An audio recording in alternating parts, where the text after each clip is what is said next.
சில பேர் 10ஆம் இடத்துல குரு இருக்கிறது அப்படிங்கிறது கொஞ்சம் ஸ்லாகித்து சொல்றதில்ல. இருந்தாலுமே இது புதனுடைய வீடு, உபயராசி அப்படிங்கிறதுனால ஏற்றமா நிச்சயமா இருக்கும். அது ஒண்ணும் சந்தேகமே தேவையில்ல.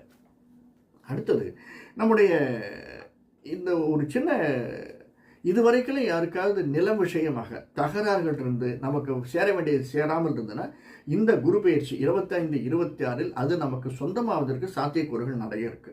அதே மாதிரி லேண்ட் அக்விசிஷன் அது தவிர ஏதாவது வாய்தா கோர்ட்டில் ஏதாவது பெண்டிங் ஏதாவது இருந்ததுன்னா நிச்சயமாக இந்த ஒரு வருடத்தில் 1.5 வருடத்தில் நமக்கு வந்து நல்ல ரிசல்ட் வருவதற்கான சாத்தியக்கூறுகள் நிறைய இருக்குது.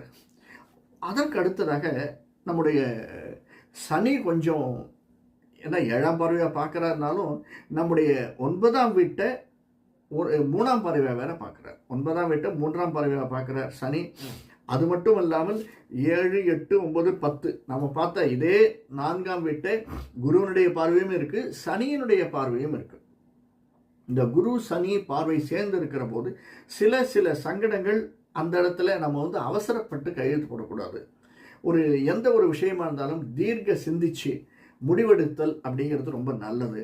நம்முடைய ஃப்ரெண்ட்ஸோ ரிலேட்டிவ்ஸோ கேட்கறதுல கூச்சப்படவே கூடாது சார். எதுவாக இருந்தாலும் நல்லதாக இருந்தாலும் கெட்டதாக இருந்தாலும் அவங்க சொன்னால் கேட்டுக்கணும் சார். அவங்ககிட்ட ஒரு சஜஷன் கேட்குறது சில பேர் சொல்லுவாங்க மெடிக்கல் இதில் செகண்ட் ஒப்பீனியன் வாங்கிட்டு வந்துருங்க அப்படின்னு. அந்த மாதிரி இன்னொரு ஒப்பீனியன் வாங்கி ஒரு காரியத்தை செய்வதில் நமக்கு கூச்சம் இருக்கக்கூடாது, தயக்கம் இருக்கக்கூடாது. அந்த மாதிரி அவசரப்பட்டு ஏதாவது முடிவெடுக்கிறதுக்கு